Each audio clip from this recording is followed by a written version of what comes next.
नमस्कार साथियों, आपका बहुत बहुत स्वागत है मेरे चैनल पर। आज हम आपको 2500 प्रश्न कराएंगे अपने 1000वीं सीरीज़ में। और ये अब देखिएगा, आपको बहुत ही अच्छे और इम्पोर्टेंट प्रश्न मिलेंगे। तो बिना देर किए शुरू करते हैं।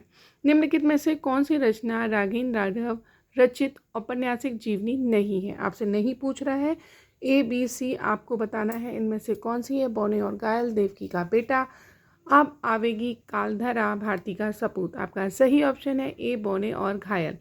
तट के बंधन किसकी औपन्यासिक कृति है? आपको बताना है कौन सी है। भैरव प्रसाद की, विष्णु प्रभाकर की, दूधनाथ की या श्रीकांत की?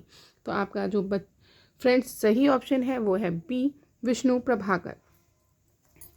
फिर आपसे कहता है गुनाहों का देवता किसकी औपन्यासिक कृति है? तो हम सबको पता है धर्मवीर भारती जी की।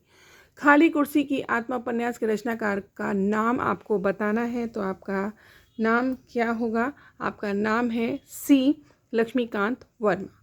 नेक्स्ट देखते हैं फ्रेंड्स। देखिए, रीतिनाथ की चाची आपको सम्मिलित करने हैं। ए और सेकंड से सूची मिलानी है। रीतिनाथ की चाची, इसका है नागार्जुन, कब तक पुकारूं, इसका है आपका रागेंद्र राघव, शेखर एक जीवनी, अज्ञे और प्रेमाश्रम प्रेमचंद जी का। आपके यहाँ 4 हो गए। आपसे पूछा जा रहा है किसकी कृति है, तो आपको याद करनी है। नेक्स्ट देखते हैं धर्मवीर भारती के उपन्यास सूरज का 7वां घोड़ा में चित्रण है मध्य वर्गीय जीवन, उच्च वर्गीय जीवन, उच्च मध्यम वर्गीय जीवन या निम्न वर्ग? तो आपको बताना है आपका सही ऑप्शन। तो ए है, मध्य वर्गीय जीवन का इसमें चित्रण किया गया है। व्यक्तित्व दृष्टिकोण संपन्न उपन्यास दो बहनें के रचनाकार का क्या नाम है? दो बहनें के रचनाकार आपको बताना है कि कौन से हैं। तो आपके हैं भगवती प्रसाद वाजपेयी। आंधा घाव किसकी औपन्यासिक कृति है? आपको बतानी है कि इनमें से किसकी कृति है। राजेंद्र सिंह बेदी की, राजेंद्र कृष्ण की, कृष्णचंद्र की या राही मासूम रजा की? तो आपका सही ऑप्शन है डी। उपन्यास को रचनाकाल के आरोही क्रम में व्यवस्थित कीजिए। आपको बताना है निर्मला, प्रेमचंद, गोदान, रंगभूमि। इनमें आपको आपका क्रम बताना है। तो आपका जो क्रम है फ्रेंड्स सही है सी, प्रेमाश्रम, रंगभूमि, निर्मला और गोदान। आपसे कहता है कौन सा सुमेल नहीं है? आपको सुमेल नहीं बताना है। भगवती प्रसाद वाजपेयी की गुप्तधन, नागार्जुन का बलचिन्मा, रामेश्वर शुक्ल जी नई इमारत या निर्मल वर्मा की दूसरी बार? आपका सही ऑप्शन आपको बताना है कि कौन सा सुमेलित नहीं है। तो ए नहीं है, भगवती प्रसाद वाजपेयी का गुप्तधन नहीं है।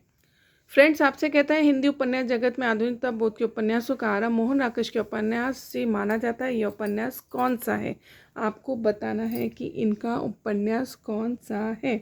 आपको पता होगा कि बंद कमरे, मिस पाल, त्रोमन जानी या अंधेरे बंद कमरे। तो आपका सही ऑप्शन है डी। यह पथबिंदु था किसका उपन्यास में? आपको बताना है ये किसका है।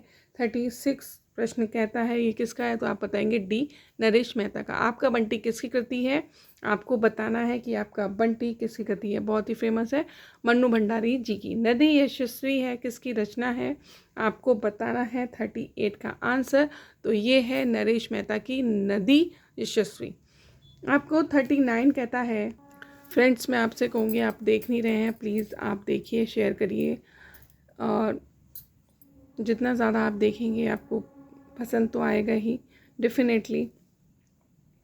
लेकिन आपको लगता है कि अरे इसने अभी स्टार्ट किया है क्या ही? नहीं, आप मेरे प्रश्नों को देखेंगे तो एग्ज़ाम में ज़रूर पाएंगे और आप लिखकर बताएंगे मुझे।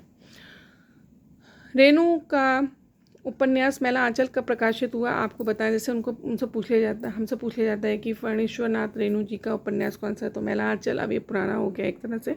अब आपसे पूछा जा रहा है किस सन में लिखा गया है, यानी कब लिखा गया है। आपको बताना है। जो आपका सही ऑप्शन है 1954 में इसे लिखा गया। अब आपसे पूछ रहा है सूची ए और सूची 2 को मिलान कीजिए।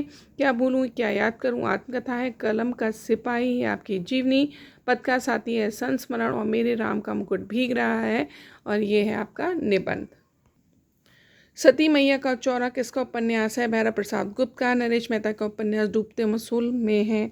ये है नारी जीवन के प्रति विकृति की जिज्ञासा। फ्रेंड, इनमें से कौन सा रचना संस्मरण रेखा चित्र नहीं है? तो आपको बताना है शेखर एक जीवनी नहीं है। धूमकेतु एक श्रुति किसका उपन्यास है? तो नरेश मेहता का। फ्रेंड्स, मैं आपको एक चीज़ बताऊं, तमस भीष्म साहनी जी का जो उपन्यास है उन्हें इसके लिए साहित्य अकादमी पुरस्कार मिला था 1975 में।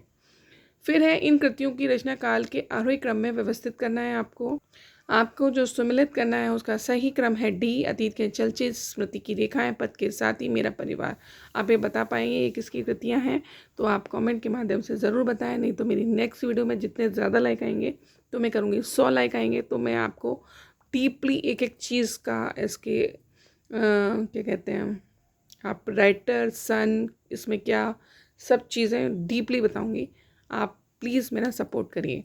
राजेंद्र यादव के किस उपन्यास पर फिल्म गरोदा बन चुकी है? तो आप बताएंगे किस पर बनी है? तो आपका सही ऑप्शन है डी, सारा आकाश। किस उपन्यास के लिए भी सानी को साहित्य अकादमी पुरस्कार मिला? मैंने आपको बताया तमस के लिए साहित्य अकादमी पुरस्कार मिला 1975 में। शोभा यात्रा किसका उपन्यास है? तो आपको बताना है शोभा यात्रा किसका है, तो वह भीष्म साहनी जी का। भीष्म साहनी को तमस के लिए साहित्य अकादमी पुरस्कार मिला 1975। कौन सा उपन्यास भीष्म साहनी का नहीं है? आपको बताना है नहीं है, तो आगे अजय की डायरी नहीं है। मिलते हैं नेक्स्ट वीडियो में, आप तक के लिए नमस्कार। 50 प्रश्न करा चुकी हूँ, आप करिए फिर बताइएगा।